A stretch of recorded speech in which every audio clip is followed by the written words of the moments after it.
everybody, Indy here. Welcome to another edition of Sled Shed TV. Today we have two Polarises in the house and they're here to be serviced. So come on along, we'll show you what needs to be done and maybe we'll dispel a couple of myths or two. Okay, so here are our two specimens. We have a 2008 Polaris Dragon 600 and a 2005 Polaris Edge Switchback 800. The Dragon was recently purchased and I know that it was serviced before it was sold, so we're going to do a quick once over.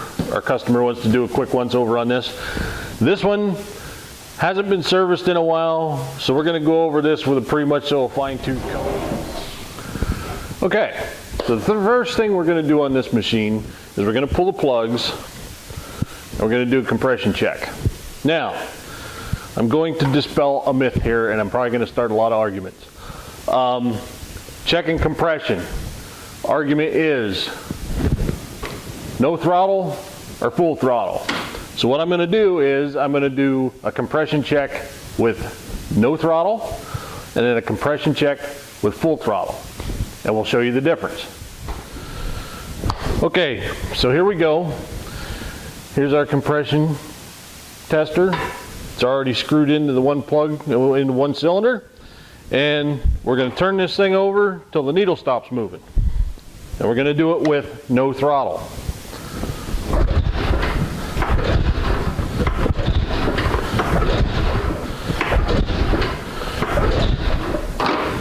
Okay, so once you see the needle not moving, you want to go like maybe 2 pulls after that just to be sure that the needle doesn't move again.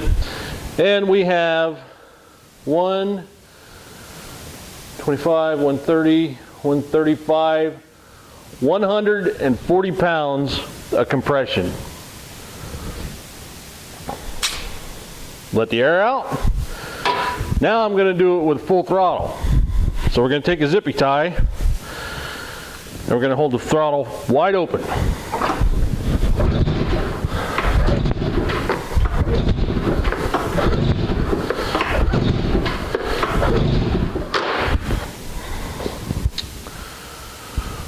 $140. It makes no difference whether you have your throttle wide open or closed.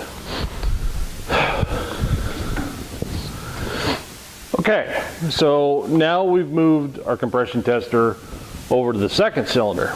So what you're going to be looking for here is the pressure should be 10% between each cylinder.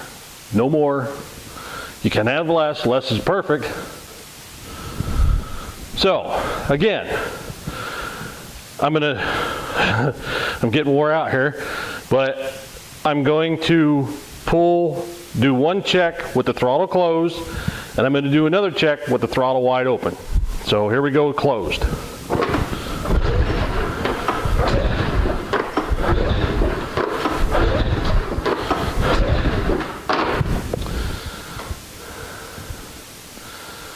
We have 145 on this cylinder. The other cylinder we had 140. So we're within 5% and that's very good.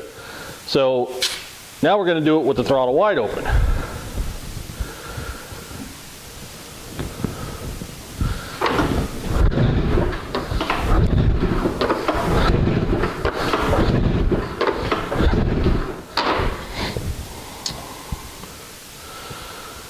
Look at that, 145. It makes no difference whether you run it with your throttle wide open or closed. You can check your compression either way. Okay, so now that we did a compression check, we know at least the piston and rings are very good. What we're going to do is we're going to swap out our old plugs. We're going to put a new set of plugs in while we're at it. And then we're going to move over to the exhaust valves.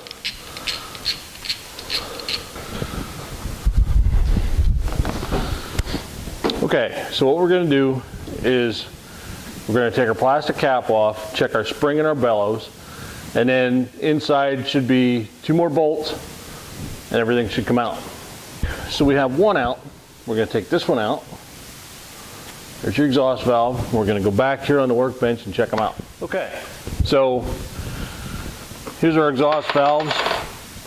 And there's no carbon buildup on these. It's very nice.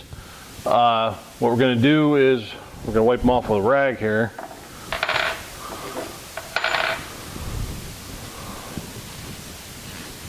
Get a good look at them.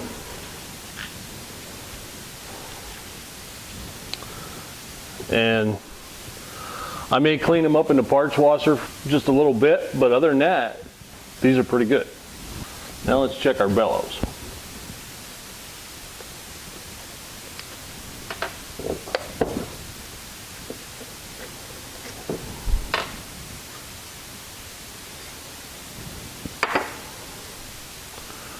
Our springs are good. Bellows, I don't see any cracks in. I think this one's good to go. So now we'll check the other one, and if everything's okay, we'll put them back in. Okay, so we have our exhaust valves put back on, torqued down, everything's cool there. We're going to pull the exhaust off so that way we can get to the chain case. We're going to drain the old chain case lube and we're going to put new in. So let's get at that. All right, so this particular model actually came with a drain plug in the bottom of the chain case. Unfortunately, it was froze fast and I wasn't going to push it, so we just did the usual pop the chain case cover, loosen it up, let everything drain out. We're going to tighten the chain case cover back up, and then we're going to add Klotz Black Formula chain case lube. We've used this in our drag sled. We actually tested it against about 6 or 8 different companies, and we noticed 0.3 of a second faster with this in our 500 foot times than with any other product. So we pretty much so swear by Klotz chain case lube, the black formula, and that's what this is going to get. Okay, so we filled our chain case up, we're good to go. Now we're going to move back. We're actually going to raise the sled up, we're going to check the skid out, we're going to grease the skid, and then we're going to check into an electrical problem he has back here in the back with the tail light. Okay, so we have our sled up in the air. Well, as far as the skid goes, you just want to make sure that there's no cracks on your arms. Check all your suspension, make sure there's no cracks and no welds are broken or anything like that. This sled has studs in, so you want to check your center wheels. A lot of times the center wheels will start getting chunks taken out of them. These are okay. The only thing I don't like under here that I'm seeing is this track is way too tight. So we're going to loosen the track up a little bit, and we're going to grease all our grease fittings underneath here.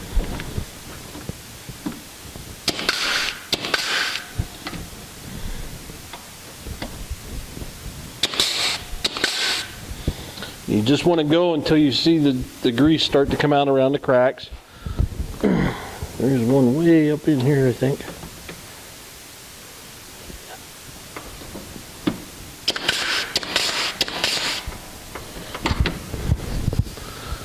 And one in here.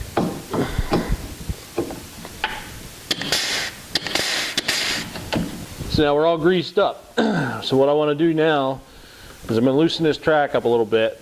And the owner was saying about the suspension felt a little squishy, so we're gonna bump the spring up 1 notch and see how he likes that.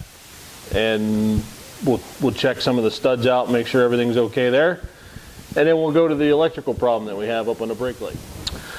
Okay, so here's my deal on track tension. You can read 100 different things, but this is what I like to go by. Rule of thumb, I leave an inch gap between the track and the slide rails, hanging free. It was just a minute ago, it was so tight, this wheel couldn't even spin, and everything was so bound up you couldn't even pull the track. Now, you can pull the track with your hand, just like this. The bearings are free, and that's less tension on the rollers inside the bearings, and that's less wear on your bearings. So you want to keep a little bit of your track just a little bit loose. Okay, So we're 3/4 of the way done with the sled.